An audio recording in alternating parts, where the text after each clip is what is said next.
Okay, so first of all, thank you for speaking with me today about Missing Link and your work at LAIKA as well. But for our readers and our listeners out there who maybe don't know exactly what a production designer is, how would you define your role? Well, a production designer works pretty closely with the director, and they sort of lord over the look and feel of the film. So the director writes a script, and sometimes, and directs the storytelling, and I create the sort of visuals for behind that. And basically, I do kind of everything. It's the environment. I'm involved with the characters. I work alongside a wonderful costume designer, and I go all the way from the beginning of the film all the way to the visual effects and to the final grade of the film. And I feel like for stop motion animation, which you've had, quite the career in, not just with LAIKA, but beyond, production designer's job it seems exponentially more difficult than, say, your traditional live action TV series or movie, because you quite literally have to have a team create everything from scratch. There's no, on-set shoots or anything like that. So do you like that challenge? Yeah.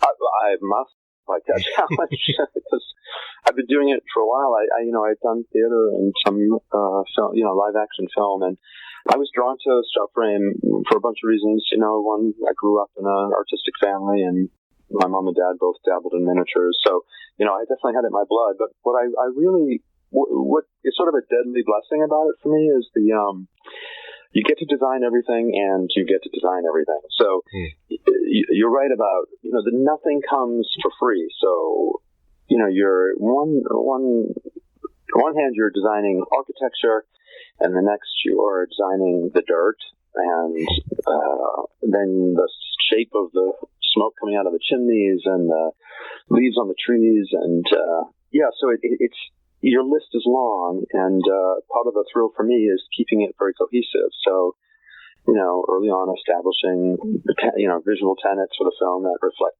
usually the character design, and then making sure that kind of every frame is imbued with that logic.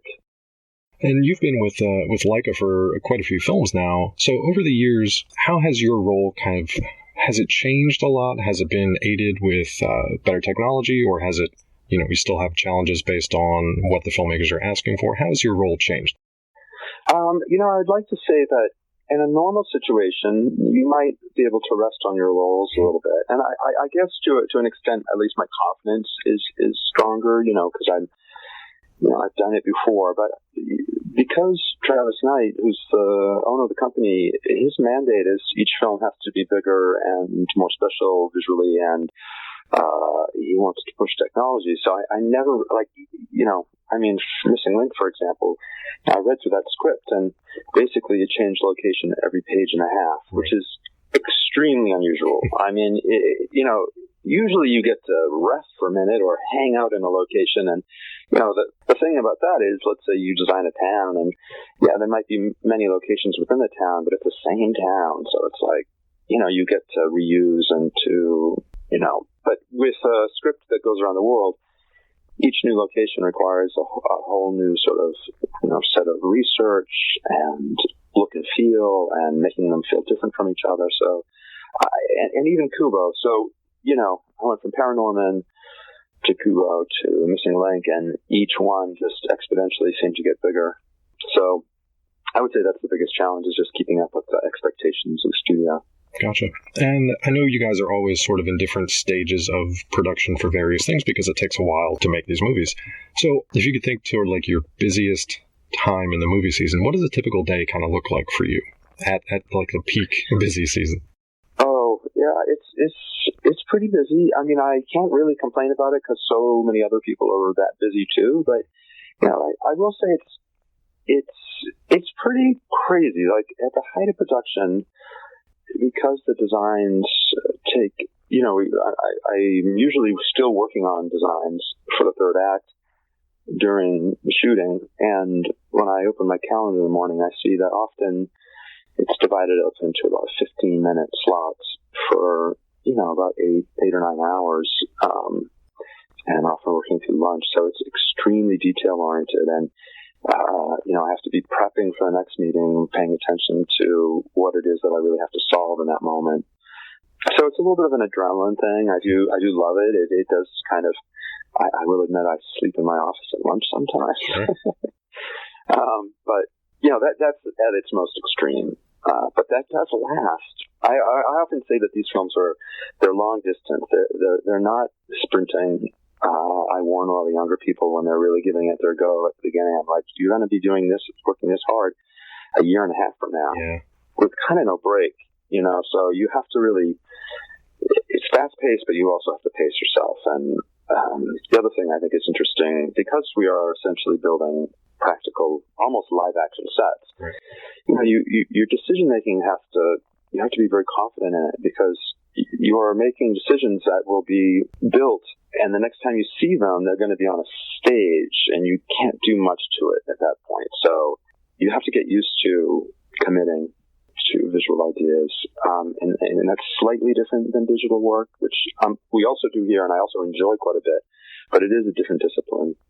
How does that kind of differ for you then, the sort of practical, hands-on, talking with the costume designers and the physical practical effects work, versus then having to translate some of those things to the digital side? How do those two roles work for you? Well, actually, here at LAIKA, I will say it's similar, only in so much that we have a great advantage of having all the departments under one roof. Two buildings, but same location. And so the visual effects team is different, I would say. Like in a live action film, you would hire a couple of effects companies and you would liaison with them, and they would have their own internal structure. But our VFX team is very hands-on, very creative, works very closely with the art department. So they start early on and we go back and forth a lot. When they need a texture or need to scan a maquette or something, we can build that for them on the spot.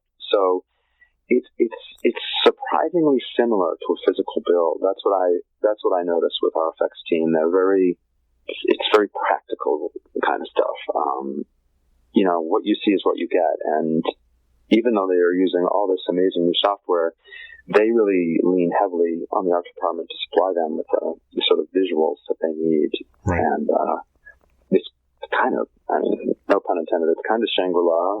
It is, and it kind of needs to be, because we do a lot of extensions. And for me, I don't like being bumped into, when you're watching the film, being like, oh, that's where the set stops and the digital begins. I think we do pretty good. It's hard to do, but we do pretty good at making it feel like one big world.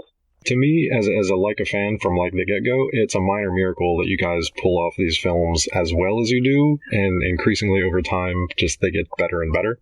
And I wish that more people kind of knew all the hard work and detail and creativity and talent that goes into them, because it's quite literally in every stitch and every tile and everything. Yeah. So we have the pleasure of revealing a 360-degree video of one of the sets from Missing Link, which I believe you narrate. It's absolutely incredible, and it kind of touches on everything we've talked about today. It highlights all those different aspects of the production. So what can you tell us about this set that you remember, if there were any particular challenges that it posed, or what made it a great example for a 360-degree video like this? Well, I think, the size to start. The subject is great. I love that set. I had a great time working on it. I think it's very beautiful.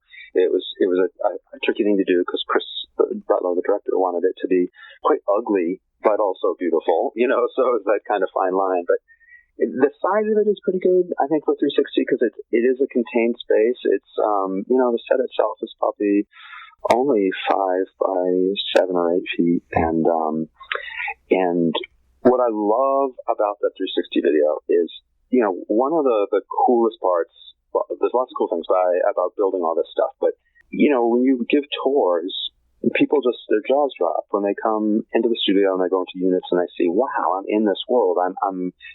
It's so childlike, because you're actually seeing, almost like what you might have set up when you were playing with toys as a kid, or playing with your kids and imagining these places. But now you can, physically go in, and I think the 360 video lets the viewer participate in that way and puts you right into that spot. So it's the closest thing I've seen to actually getting a tour on one of our stages for anybody who's interested. And I hope we do more of it, because I know that in that 360 we're calling attention to details and things, but what I would really encourage people to do is just ignore that and look at whatever they want. That's the whole point of it. You're in control, and you can kind of check out the ceiling, and people, like, where are people going when they go off camera? Well, you get to see them leave the actual unit, and yeah, it's a very good I'm there kind of experience. Yeah, and I love both of those aspects that you mentioned. One is you get to physically look in and visit the set as if you're actually there, but then for people who are interested in kind of the nuts and bolts behind the scenes, you get to turn the camera around back on you guys and your team as you kind of go about your business and go about your work, and you get to see the people who are actually making this stuff come to life, which you never get to see. Yeah, and also, the sets and characters and costumes are all beautiful. We're very proud of them, but also, they don't just film themselves. I mean, the crew and the dressers and the lighting, the camera, I'm not just saying this, we admire them so much, and it's a chance for their work to be seen as well. And, one other interesting thing about that video, I think, is if you look up and see all the practical lights and the stands and the flags, and there's, without exaggeration, probably 50 or 60 pieces of equipment hanging up there. And then you think at the peak of production, we're shooting on maybe 60 units. So whatever you see there is times 60 when we're at the height of production, or more. I mean, we have 100 units shooting, but I'm saying really set up and ready to go units. So you have to sort of imagine a whole studio filled with stages like that. It's just a crazy thing. It's incredible, and I've had the opportunity, the blessing really, to visit a number of LAIKA productions and actually take those tours with you and your team and actually show up for those sets. And I remember walking onto, quote-unquote, the sets of Missing Link, and there's still things in this video that I would not have picked out unless it was, brought to my attention from you or your team members, like the little, the design, the specific design of the wallpaper, the fact that the tiles were hand sanded and distressed to make it look like there was wear and tear on it, that kind of stuff. I love this video for things like that and bringing that to attention to casual viewers and to super fans out there alike. I thought it was great. Yeah, good. Yeah, I really appreciate your kind words, because we're obviously people who do this work are super passionate about it, and I love it, and it's nice to hear that that other people outside the studio are excited and appreciate it, specifically what we do, because it's nice. It's also really great giving tours, because you'd think, it does become a little bit of a job at some point, and when we're giving tours, you get to be excited you almost get to see it for the first time when someone else is looking at it, and you're like, hey, this is actually pretty cool. It's not just stress and running around, we're making cool stuff. So I think this video is an extension of that. So with videos like this, and like you said, hopefully you guys get to do more, and we get to see more of these in the future for future projects.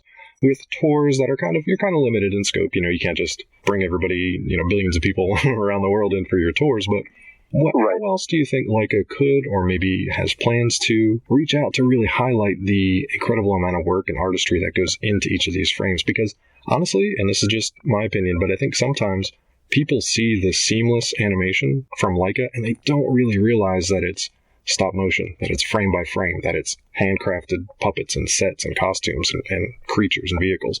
How do you break through that kind of, how do you educate them, I guess?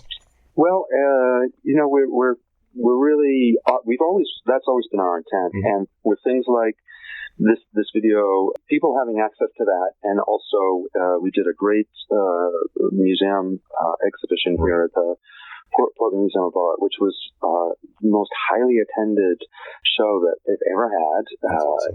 It had lines. It was amazing. And I really encourage people, if they're lucky enough to be able to go to Comic-Con when we have a film coming out, we set up pop-up shops and we break these sets down and send them all around. So, and we're going to do more of that. So people should check on, and I would really encourage people also to go out of their way to go and see these things, because they're beautifully displayed when we do it, and you get to get right up close. You can linger as long as you want and check stuff out. So we're just trying to do more of that and bring awareness, to our process.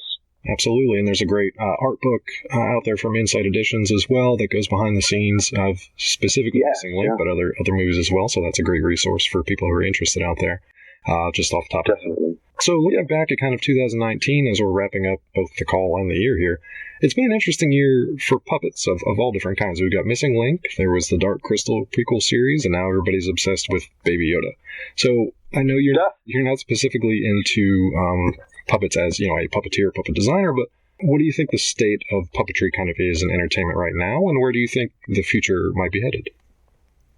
Well, I think it's like all mediums. I think that ebbs and flows. I think we're having an absolutely like a renaissance when you think about, we're well on our way with Film 6 here at LAIKA.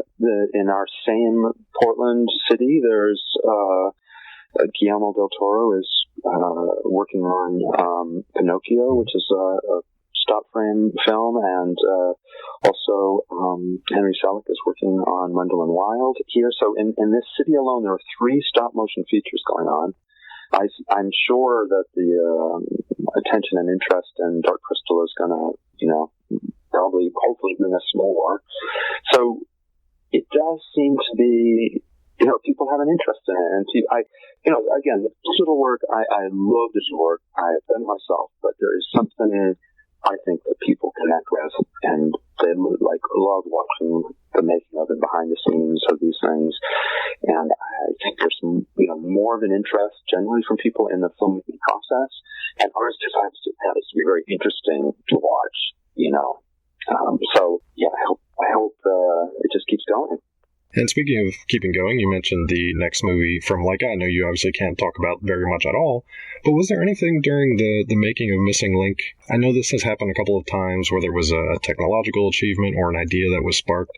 Was there anything that happened during the production that you're like, I can't wait to use this or implement this or try this on our next project?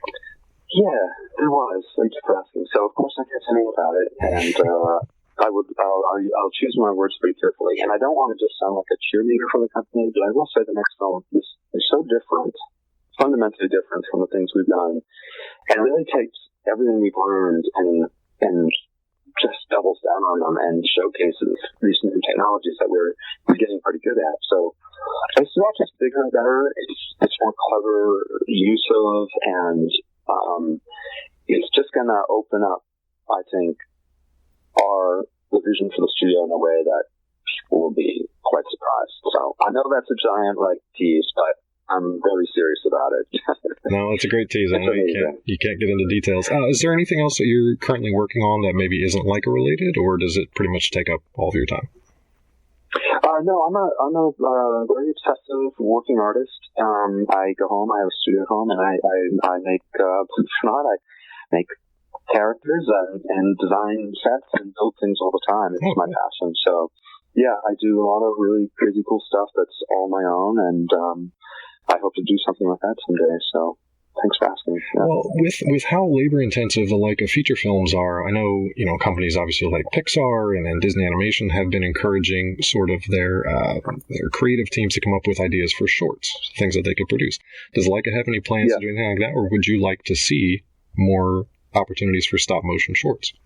Well, I would, of course I would, yes. I do think, just to be realistic, I mean, I would love to make a short, but I will say, though, the one thing that's a little challenging is when we're making a feature, it's really all hands on deck. We don't have really giant crews. I mean, I think you'll notice if you look at the credits on our films, they go by pretty quick, and compared to other larger studios. And so we just don't have that sort of overhead of just people available to be able to work on things. But that doesn't mean we don't have some tricks up our sleeves. I mean, we are definitely looking ahead, looking to what other kinds of things we can do. I do think I know we've been around for a while and made a lot of films, but I think we're looking to do a lot more. So I'm enjoying my time here. It's the longest I've ever been in the company, and I'm quite happy here, which I think says something because I have wanderlust, but this keeps me always guessing and busy. So lots of good teas as well. Before I run out of time with you today, my last question is, first of all, congratulations on both Annie Award nomination for you specifically, and the number of awards for the awards nominations for the film itself. What do award wins and the recognition of nominations, what does that mean to you personally? And then if you could speak to maybe your team as well. Oh, what a great question. Well, I'm going to give you an honest answer. When I was younger, I was just like, I don't know really how to describe it. I was like, awards don't matter. And boy, did I change my tune, because no, I mean, really, when you're recognized by your peers and you go to these award ceremonies, it doesn't matter if you win or lose. You get to hang out with people. You don't have to apologize for being such a geek and loving this stuff so much. And so you're at a table with people just, explosive conversation of creativity and talking about stuff. It is so fun, and I'm so excited that we were nominated. My team, the design team, is again, I say it's very small. There's really 3 or 4 of us, main people, to design all of Missing Link, which is pretty extraordinary. And they're handpicked. We've been working together. It is extremely collaborative. I know that I kind of steer the ship, but I am so open and grateful for their contributions, and they make great ones. So, what you see when you see the designs of our films it's me, and I do some of the artwork, but it is really that team. I could never do it on my own. So. That's a great answer. And unfortunately, I think that's about all the time I have today. So thank you again for your time. Best of luck this award season, and definitely best of luck going forward with the next project.